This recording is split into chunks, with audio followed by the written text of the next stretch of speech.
Let me introduce Dr. Madana and then we will start the session. So few of you already know him. Dr. Madana Kumar has 4 decades of industry experience and some of the companies have been Bharti, HCL, IBM, and currently he is helping UST Global. If I heard correctly, it's more than 25,000 employees worldwide in the implementation of servant leadership. He's also the co-founder of Leadine Organization Builders, and the organization has a vision to change leadership paradigm of individuals and organizations. And his doctoral dissertation was on servant leadership. So he's not only passionate about the topic, he is a practitioner and a thought leader on the topic.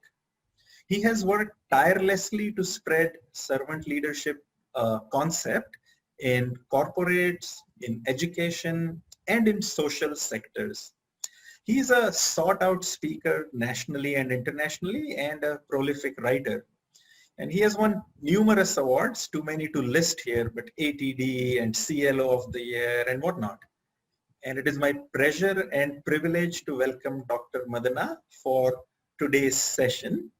So before I hand over to him, you can type in your questions at any point of time. And some of the topics that will be covered is, what is servant leadership? Is it relevant today? You know, the world has changed since March and it's no news to anyone. And Dr. Madana said that servant leadership is an oxymoron. How can you be a servant and a leader?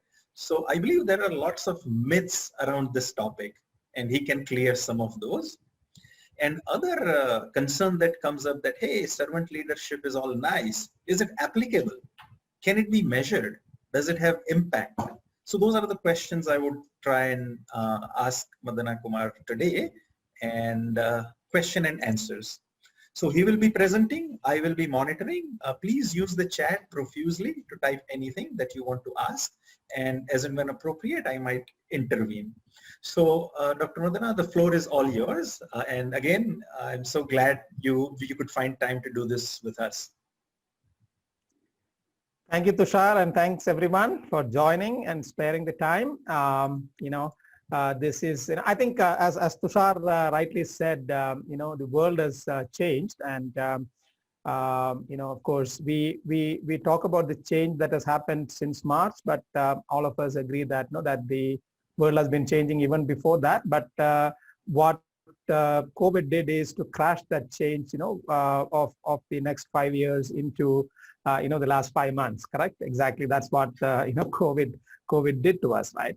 So I think everyone will automatically agree that everything around us changed, and it is changing. It is continually changing. So in that time, of course, what is the role of leadership? And as John Maxwell puts it, everything rises and falls on leadership. So that's why we are talking about leadership.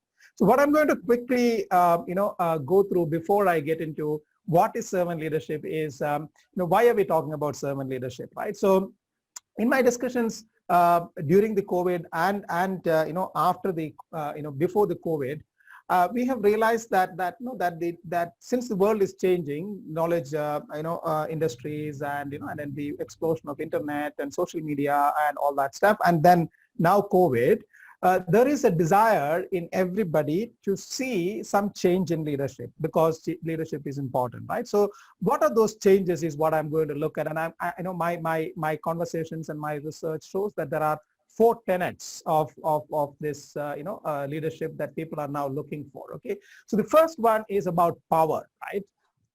How should power be used, right?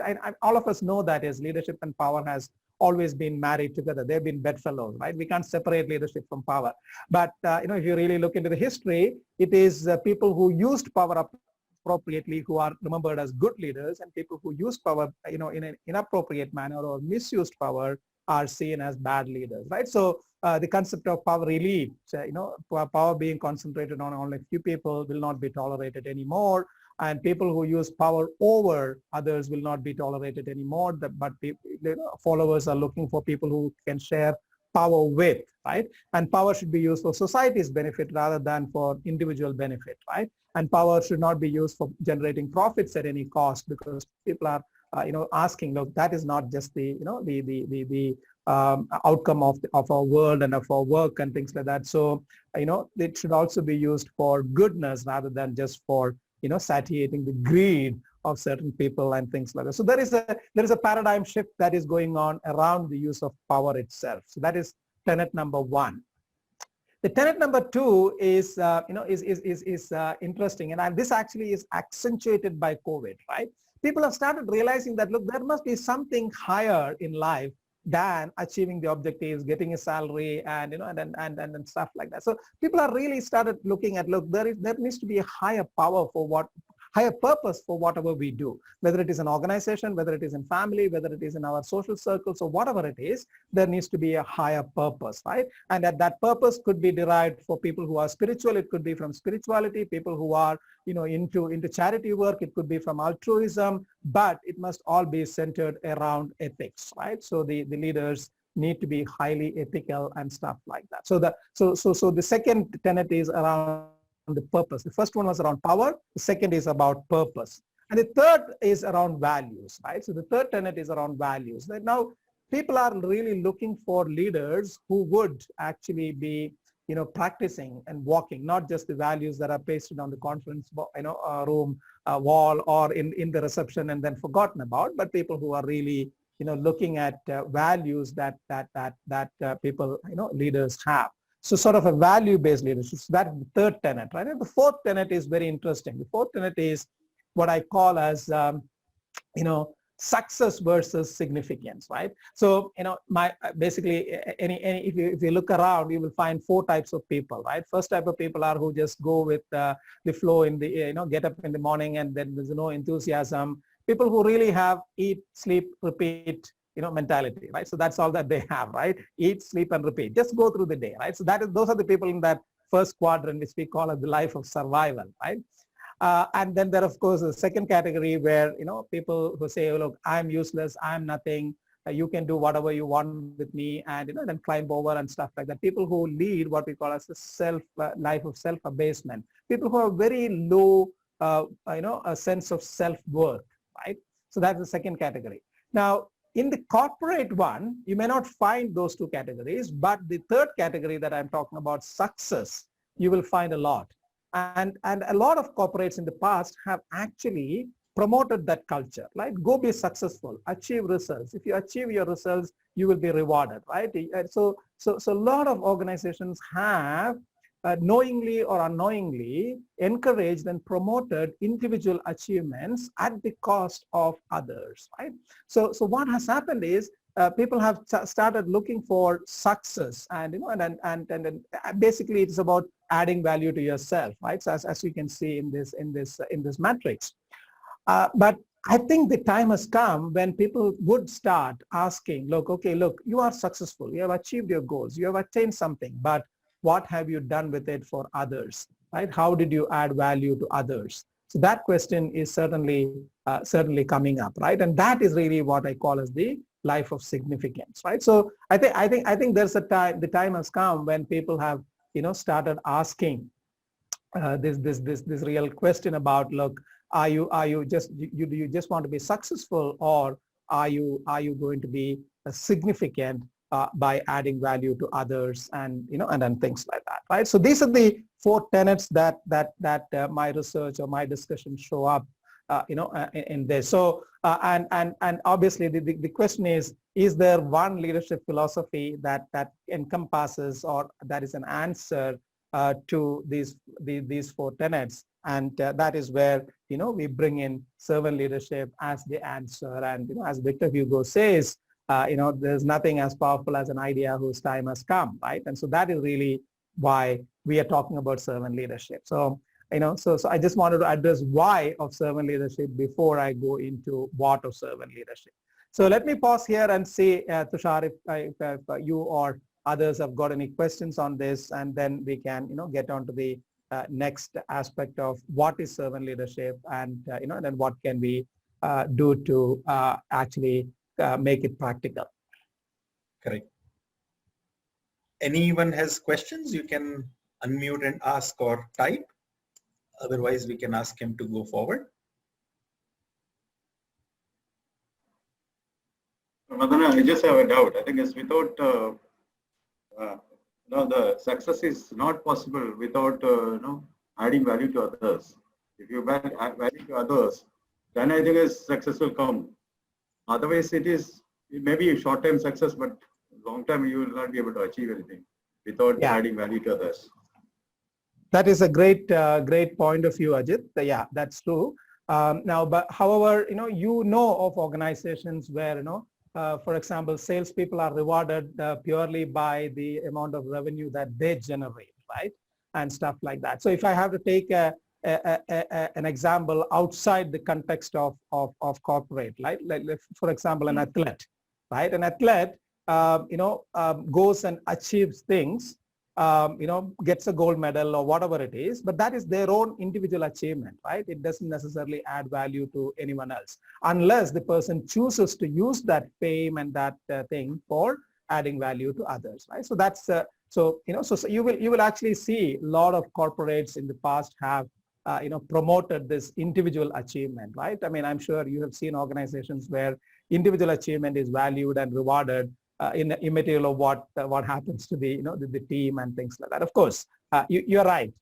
Long-lasting success will not come unless you add value to others. As I say, success brings in happiness, and happiness is fleeting. Significance brings in fulfillment, and fulfillment is lasting, right? So you are right saying that, that yes, it is. If you really have long-lasting success, it needs to be significance. Correct. I just wanted to add one thing. A lot of this world order, millennials have come in and they are changing it. What are your thoughts on it? They don't believe in the nonsense or the abuse that people put in. My son will not put up with any company who doesn't have purpose, and he'll walk away at a minute's notice. And we were bound by so many things where we take a lot of abuse. So what are your thoughts? Is that the reason it's accelerating today? Or? Absolutely. Actually, a lot of people of my age has problems with millennials, but I personally love working with them because they are driving this change. You are right. They are actually forcing the ecosystem to change, right? And the reason for that is they have choice. Like in your and my time, we didn't have too many choices, right? When it comes to a career or whatever else it is, we didn't have that many choices. But today, the choices are unlimited. The world is an oyster, really, and literally you can get a job or contribute to any place in the world today, sitting in one place, right? So the choices that the current generation has is humongous, and just because of that, they, like you correctly use the word, they don't tolerate nonsense. They don't tolerate nonsense because they will say, look, if you are not taking care of me, if I'm not feeling connected with you, I will walk away. I have a choice, right? And I will walk away and give my time and effort somewhere else. And you also know that is how the whole gig economy comes up, right? They say that, look, I will work, I will do only what I want. I will do for the time that I want, and after that I'm going to do mountain climbing. I will go to Himalayas and then come back, right? And then try to do some other work, right? So a lot of people do that. A lot of people take sabbaticals, right? My son took a sabbatical after his degree. I mean, in my time, I would never have dared thinking about it, right? But he just did that, and he said, look, and he said, I will come back. I will settle down. No, don't worry about it, right? And that is true. That's what he really did. So they have a lot of choices. They have a lot of choices, right? So yeah, you are right. They will not tolerate nonsense. They are disturbing the old boys club that boomers have established. So I think you can continue, and then we will take more questions at the end. Okay. All right. Yeah. Good. So yeah. So let us go to the next portion. So what is servant leadership? Okay. So let's quickly understand servant leadership. So this is what how Robert Greenleaf defines servant leadership, right? And all of us know this on the screen. The first sentence says the servant leader needs to be a servant first, and it is this definition that gave the the oxymoron nature of servant leadership, right? How can somebody be a servant and a leader first? Because when you hear the word servant, what we think about is a maid servant or somebody who does menial work, somebody who is a helper, somebody who has got no voice and all that stuff, right? So how can somebody be a servant and a leader themselves? So that's how it got the oxymoron nature. And people like me who did research on servant leadership even made it worse by defining servant leadership like this. So when I did my doctoral research, this is how I defined servant leadership. So I said, look, to be a servant leader, you got to be willing to invest in the life of another person to the extent that the other person becomes better, bigger, wiser, richer, healthier, wealthier, more famous than yourself, right? And then when I talk like this to corporate people, they would say that, okay, look, does it mean that after attending the workshop, I got to go and promote my direct report to be my manager?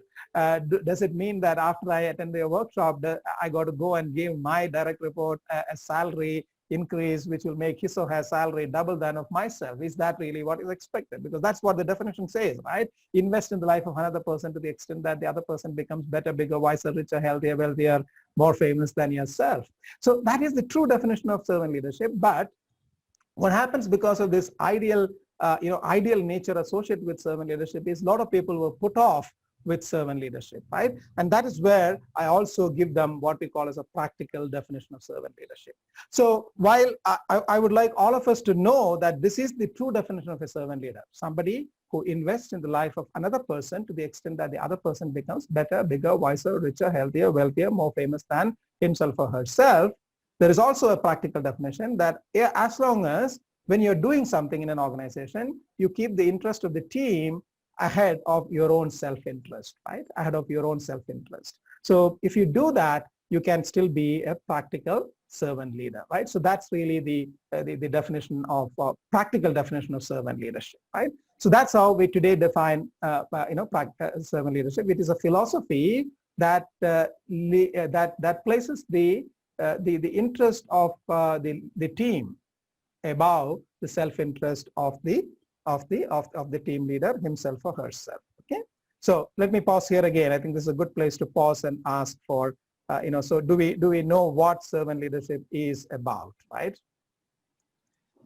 So while your definition is very accurate, it is scary. So I have It to... is scary, exactly. It is scary, and that is the reason why a lot of people stay away from this concept altogether. And that is exactly why I always throw in this practical definition so that say that, look, while you need to know who a true servant leader needs to be, but you don't need to be scared to pick it up, because to be a practical leader, all that you got to do is to to put the interest of the team members ahead of your own self-interest. That is possible if you wish to. That is possible. Anyone has any questions? I think we can move on. All right. Yeah. So basically, when we do this, what happens is, a lot of people then agree that yes, oh yes, it is certainly a great concept, right? It is certainly a great concept, but is it truly an award-winning movie script, or is it a box office movie script, right? So that's the question that comes in a lot of people's mind. Will it give me money? Right? Can it be applied in profit-making organizations, right? Can it be applied in day-to-day life? Or is it something that is so nebulous that it is just out there in the cloud and stuff like that, right? So that is where, we wanted to demystify it and make it practical. So there, what we have done is done research, in NGOs, for example, right? Where we prove that demonstration of servant leadership does impact the employee performance directly, and also through build committed employees, right? As you can see here, let me just highlight that. So basically, what it shows is that that when leaders demonstrate servant leadership characteristics, it does impact the employee performance directly, right? But not only that, it also impacts the employees' organizational commitment, and through that, again, the employees' performance. But what I also found is, beautifully, this thing is that not only does the employee become better, even they become as an employee, but also they become, what we call as a better community citizen, right? So you're not only creating great employees, you end up creating great citizens, for the world and for the country and things like that, right? Of course, this research is done in NGOs, so that is obviously not where most of us spend our time on. So the question is, of course, does it work in profit-making organizations? And so I went and studied, Fortune 100 best companies to work for. And as many of you who are in corporate know, to get into Fortune list, you got to be, doing well. You got to be generating profit. You got to be, growing in revenue. Then only you get into the Fortune list, and then they ask, look, what does your employees think about you and stuff like that, right? So, so there are a lot of companies that have publicly claimed that they, follow some form of servant leadership, right? Chick-fil-A, for example, 75 years of double-digit growth, okay? Yes. Southwest Airlines, for example, considered as the most profitable airline company in the whole world when aviation industry is struggling, right? This is, of course, pre-COVID. COVID has really literally hit every aviation industry, but pre-COVID, they were the most profitable airline industry in the whole world, in spite of being a low-cost airline. And just to give you a scale, their profit in 2018 itself was more than $500 million. $500 million, right? That was their profit. Okay, so you see. So of course there are several others, right? Which we can associate with and others. Now let me warn you.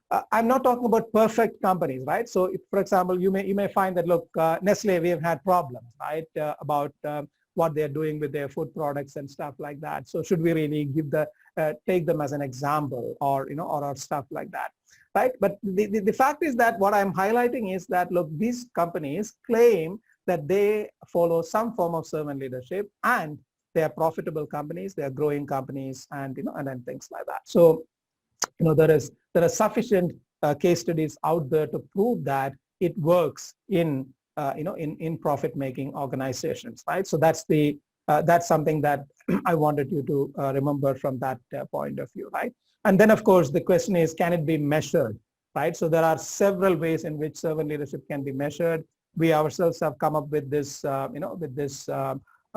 instrument which we call as the Menorah Servant Leadership Assessment, which measures people on a 360-degree, assessment, and tells them where they stand, where do others think they stand, and from a percentile point of view, where do they stand inside their organization as against their own global database and things like that, right?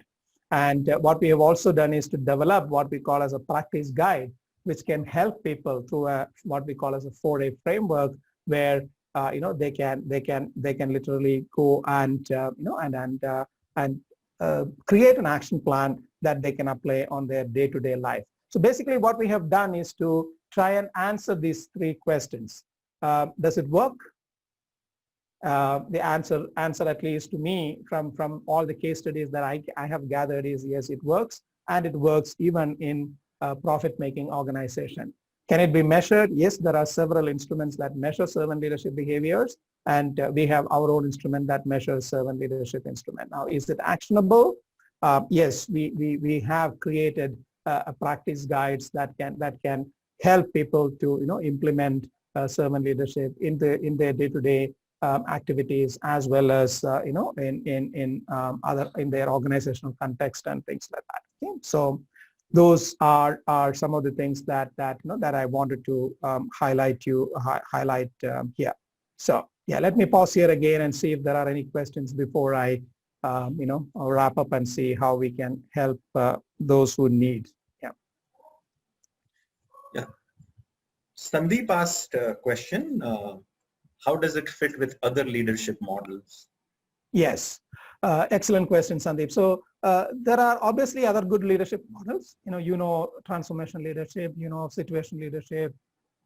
You also might have heard about quiet leadership or team leadership by Belbin, and covert leadership or level 5 leadership by John Maxwell and Jim Collins, and and all that stuff. So there are plenty of other good leadership models out there, right? So we are not saying that there are no other good leadership models out there.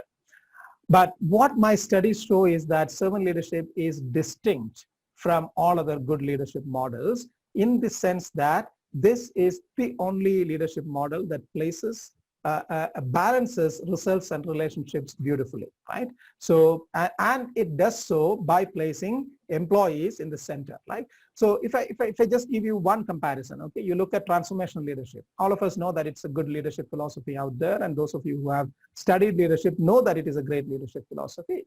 Now, if you ask a transformational leader, their answer will be, what is their number one priority? Their number one priority is always the organizational goals, right? So they will say that, look, we have our organizational goals, and to achieve my organizational goals, I am going to inspire my people. I am going to motivate my people. I am going to develop my people, right? So that's the approach that a transformation leader will take.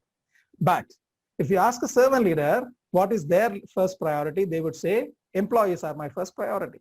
And they will say, look, I'm going to inspire my people. I'm going to develop my people. I'm going to coach my people. I'm going to motivate my people. And hey, by the way, when I do that, I know that they will achieve the organizational results that are required to be achieved. A subtle but a very distinct differentiation, right? People first or organization first. And servant leadership very clearly says people first.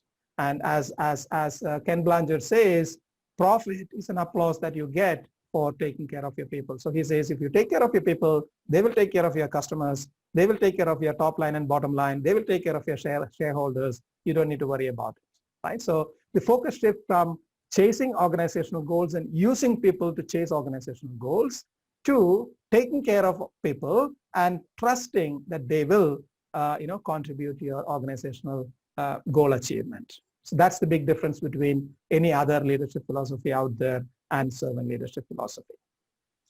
Correct. Great. Any other questions from anyone? Yes, I had a question actually. Yeah. Yes. So from what I understand, this is my understanding, servant leadership seems to be easier to practice as part of a group, especially if you put it in context to team integration. Right? So like you said, working for the betterment of the team, as opposed to on an individual level. Because human beings are inherently selfish. I'm generalizing a bit. There are, of course, many of us who are not. How do you convince somebody who's got a very strong sense of personal motive to adopt servant leadership? Because here you're not part of a group. You're going to be trying to better another person, for example. Yeah, I love your statement, Prashant, where you said, we are inherently selfish. And I 100% agree. As human beings, we are naturally wired to selfishness, right? We are inherently selfish people, right? You look at a child, who is born, they don't come out saying, hey, how can I help you, mom, right? They want their needs to be served. So it is in our DNA. Being selfish is in our DNA, right? So we are inherently selfish. And that is why we always say that servant leadership needs to be a conscious choice, a conscious choice. No one can force you to be a servant leader. It has to be a conscious choice. And all of you know what is the difference between choosing to do something and having to do something, right? So servant leadership can survive and thrive only when people choose to become servant leaders, right? So that is the number one thing that I want us to remember, right? Now, of course, how do you make somebody choose is by obviously, highlighting the need, highlighting the fulfillment that they can get by trying to change their way of looking at it, and by highlighting the case studies of what has happened to the world, both negative and positive case studies, right? By highlighting how individualized power has caused pain for humanity, right? And by highlighting how socialized power, on the other hand, has lifted up humanity, right? So we can only show that by example, right? From an individual point of view. But in a corporate point of view, of course, we can show corporate examples and things like that. So all that we can do is to appeal to the higher, the higher purposes that are probably dominant within a person to come out and accept. But I repeat, it has to be a conscious choice that someone makes. And I use the word conscious because of what you said. We are inherently selfish people. So we have to consciously decide to choose servant leadership. Sure.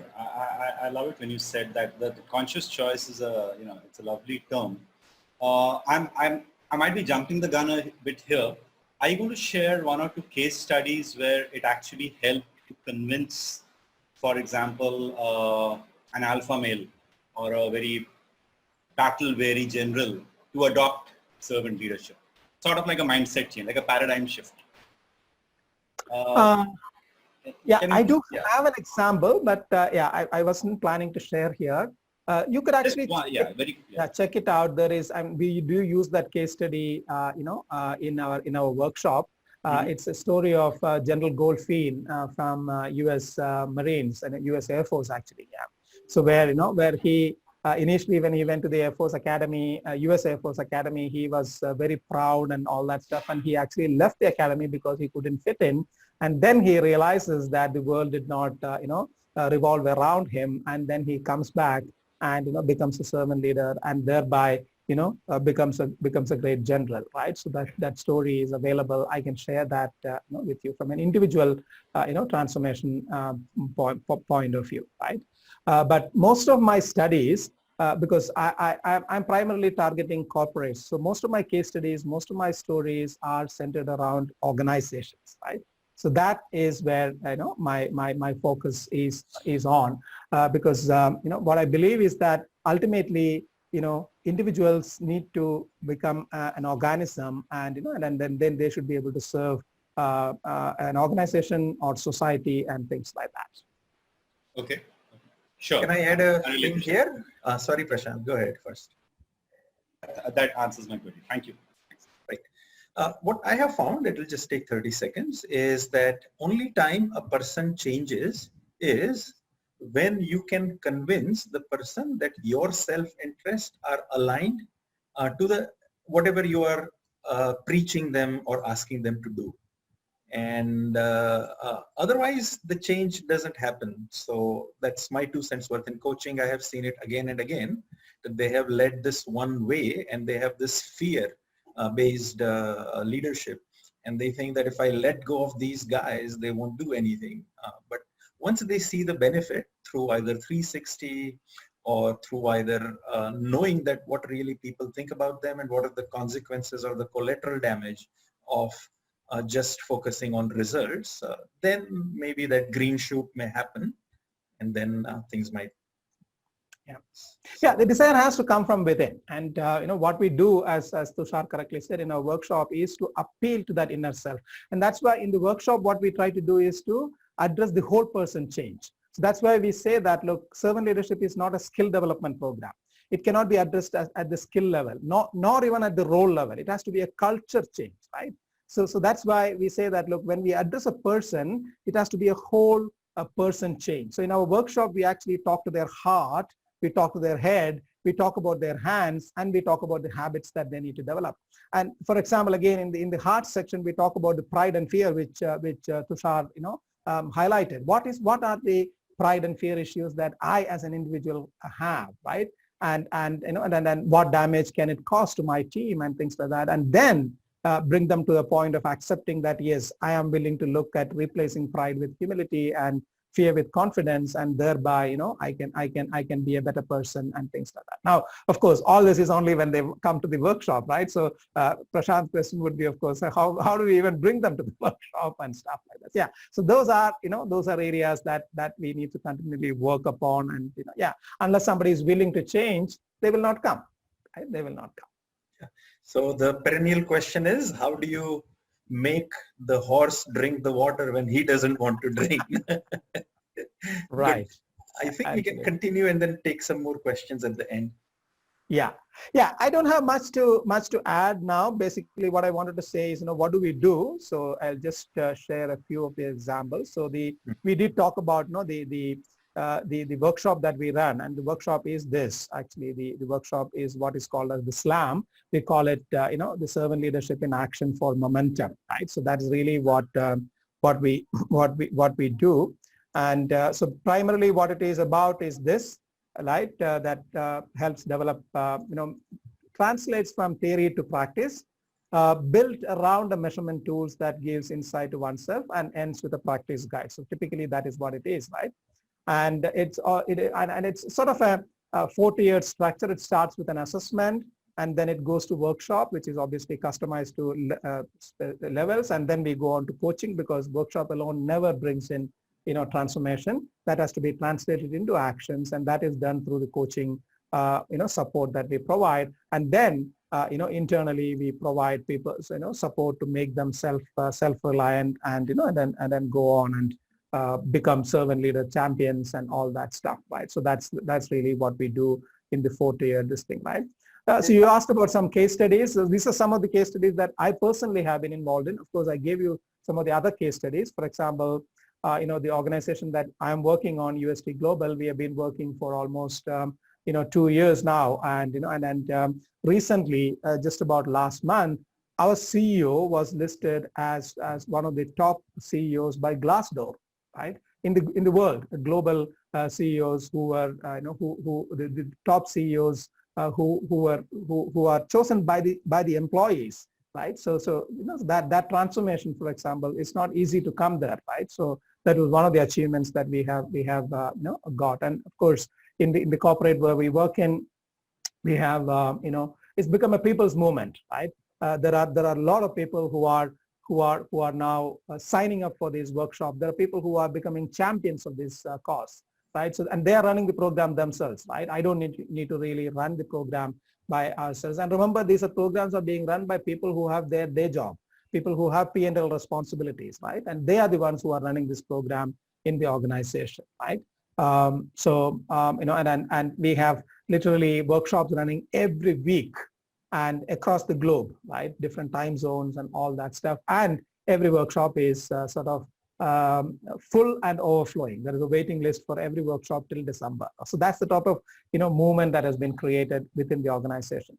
Let me talk about the NGO that I have worked with, right? So this is an NGO with about I've written the 125,000 beneficiaries and almost about 2,500 odd branches, right? Now, what has happened here is this NGO was receiving a lot of, it was dependent on foreign funds quite a lot, right?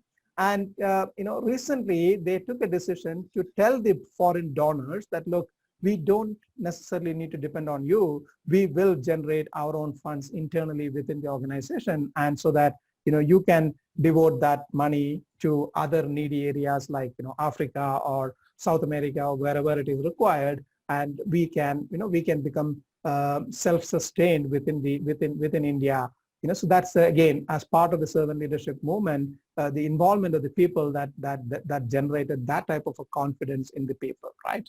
And we have also worked with a university, private university, where where things are now changing. They have adopted this as a theme for the next 2 years, servant leadership as a theme for the next 2 years, and driving this among their faculty members, 800 strong faculty members, and trying to get bits of it to their 18,000 odd students and things like that. So these are some of the projects that I am personally, involved in at this point in time. So basically, what this program is, in a way unique in the sense that it addresses the whole person, as I told you, that it addresses the heart, head, hands, and habits of the person.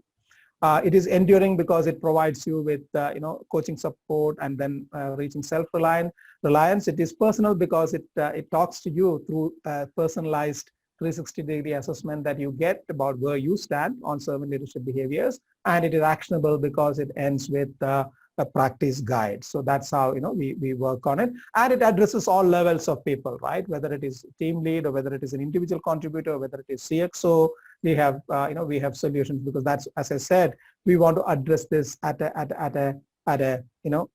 really a an organizational level, at a culture level, right? So that's really what it is. And we run this program almost every month. And for example, the October program is scheduled on 19th and 20th of October. So we are hoping that there is sufficient amount of interest that people get, and then we get a lot more champions to pursue this program as we go along. So that's really how I try to help and evangelize this in organizations outside of UST. UST gave me a chance to implement it internally, but now what I'm doing outside is with their permission, and they have allowed me to go outside and spread this, outside in other organizations and NGOs and things like that. So that's really where, how I try and evangelize this program, in the outside world. Okay.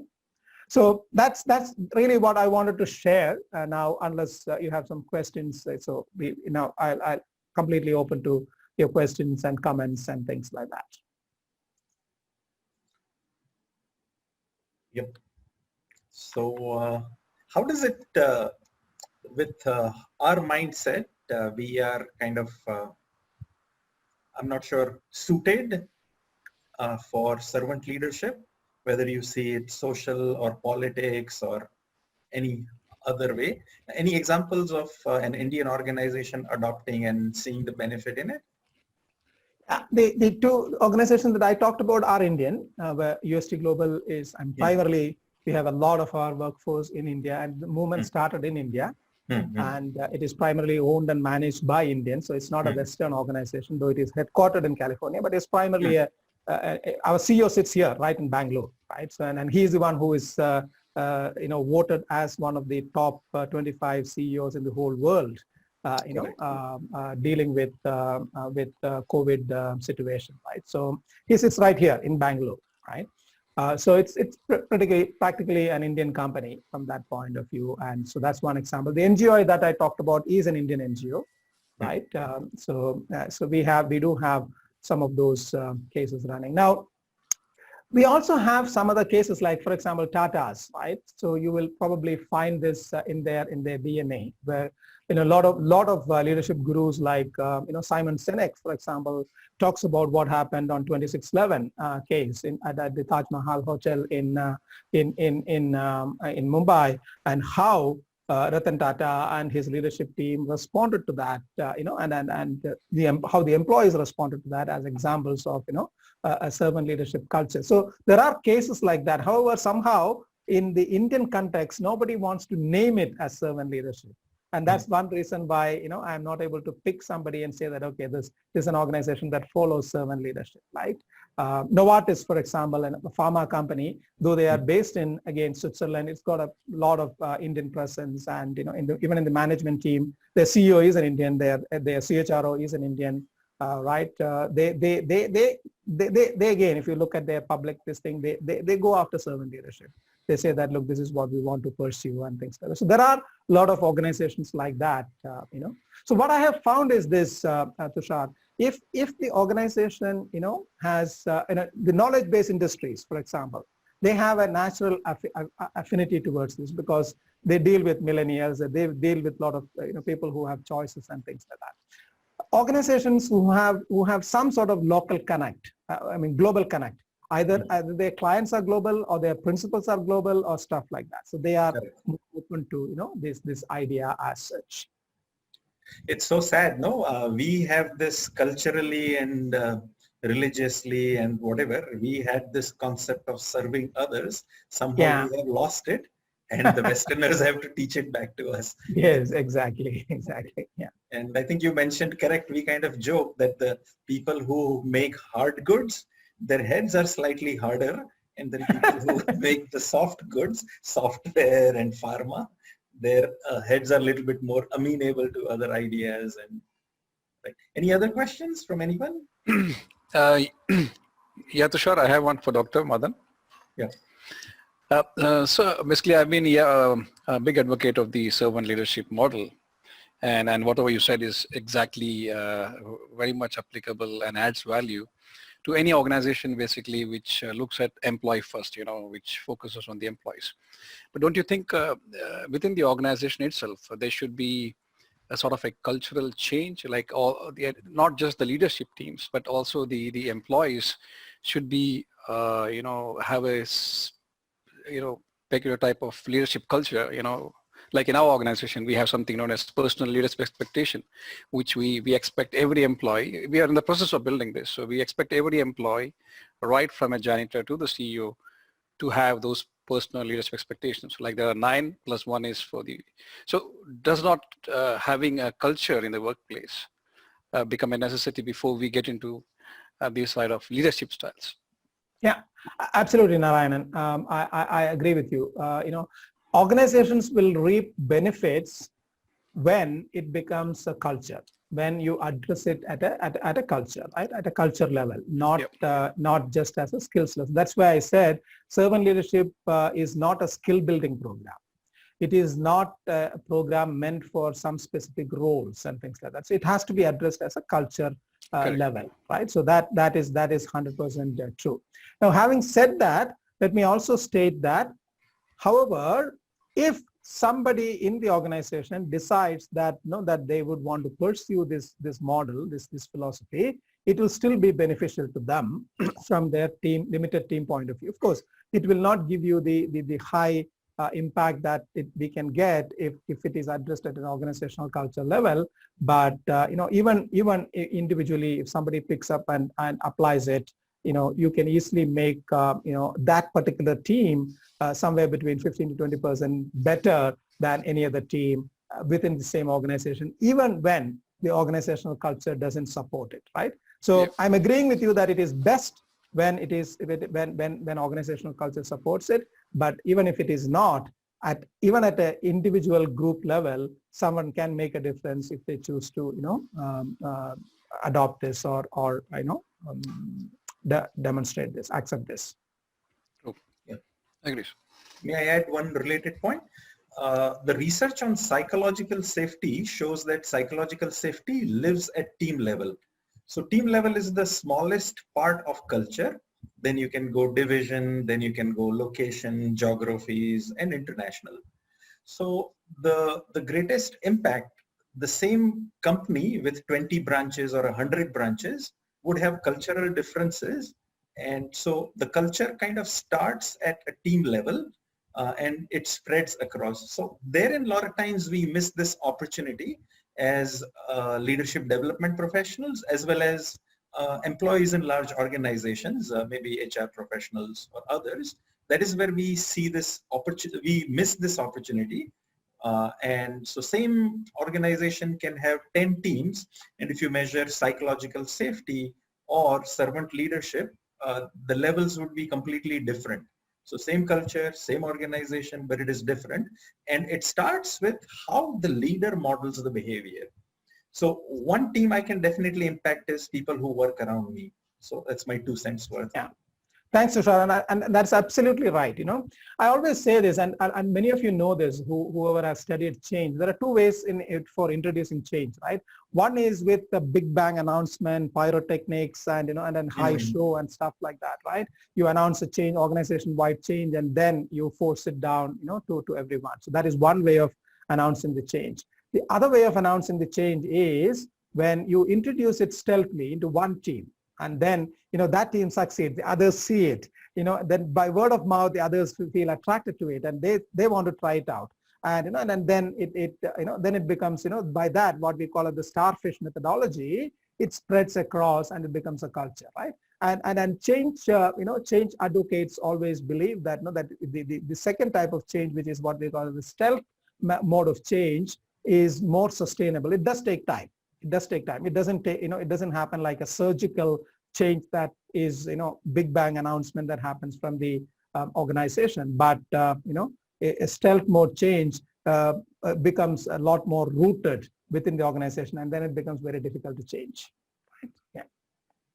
So, and I'm quoting this because that is really what we decided to do in UST Global. We introduced it at the middle, and then it spread and became a people movement that I talked about right now. Yeah. So,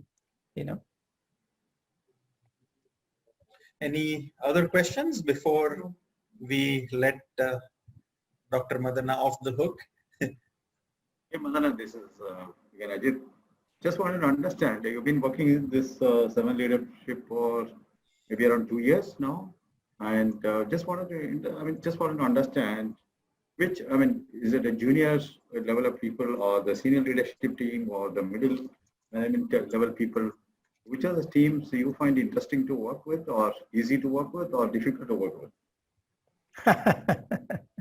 Yeah. So good question, Ajit. It's always the senior leaders who are difficult to work with. Okay, so let me admit that, because senior leaders believe that they are God's gift to mankind, right? So they have seen everything. They don't need any development. They have been successful in life. And so why bother to change, right? So it is always, the difficulty is always with senior leaders, right? So there's no doubt about it, right? So, so yeah, it is certainly easier to work with, at team leads and, and at other levels. There is a lot more acceptance and things like that. Of course, they will keep reminding me that, look, unless my leader changes, I can't implement it, right? So they will keep reminding you about that. But the overall openness to work with and things like that is easier at the, I would say, mid and senior management level rather than at the CXO level. To get the, to change the CXO level people is pretty difficult. Yeah. Okay, one more question. I think you work with the UST Global. I think it's majority of the people in Cochin and Trivandrum. So, no, I think my experience is that people are too critical about anything new coming in there. So I don't know how you're able to push it through and get it done. What's your experience? I mean, we can discuss later, but if you have one liner, you can give that answer. Yeah. Because I've seen that, many times, and even if the electricity, you have to come there, they will say in the electric, no, there are a lot of people died out of electric shock. Right.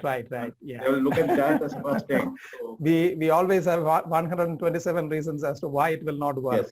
Yes. That's true. That is absolutely true. So, I mean, I can't say that I have been successful, but all that I try to do all the time is accept that, yes, there are 127 reasons why it will not work, but hey, are you willing to at least consider one reason why it will work? And then look at that rather than the 127 reasons why it will not work, right? So that's why I think that's why I think I have experience. Sometimes I had to push it through. Yes. In the same organization, I had to push it through when this comes sometimes. Yeah. I think only way to, push anything is to role model yourself. And that's the only sustainable way. And that reminds me of that other starfish story, Dr. Madana Kumar, that it makes difference to this starfish. The child is throwing starfish back into the ocean, and a wise person asks him that there are millions of miles of coastlines and millions of starfish.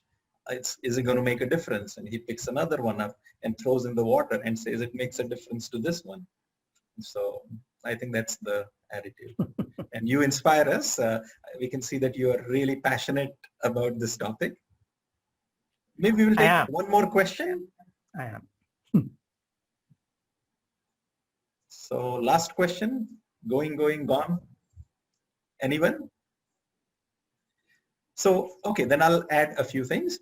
So all those who have registered, we will be sending you a recording of this as well as some resources for Dr. Madana's website and our website also. And if you have any other questions also, you can connect with us, and hopefully we'll pass it on to Dr. Madana and try and get some answers for you. Might not be the answers that you like, and we might not know the answers, but we will try and get them to you. Any other questions? Good, Dr. Madana, any parting thoughts, what we should do next? And yeah, I mean, like I said,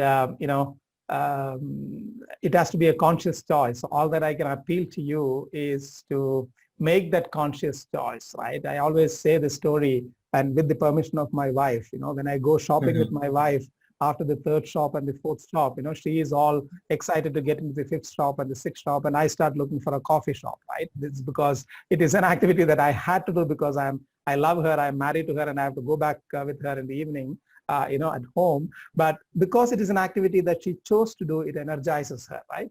So if servant leadership is something that you choose to do, you will be energized by it and you will find the benefit of it. So all I can do is to appeal to you to choose to be a servant leader and come and join this movement, and we can change ourselves, we can change our families, we can change the societies, and let us shoot for the star. Let us change the world by joining this movement. That's all. Thank you, Tushar, for this opportunity, and thank you all of you who joined and spent time. Thank you. Right. Thank you so much, Madana, Dr. Madana, and thank you all the participants. I got a feedback that because it's a weekday and in the afternoon, maybe evenings would have been better, but that's the time slot we had available. He's a busy man.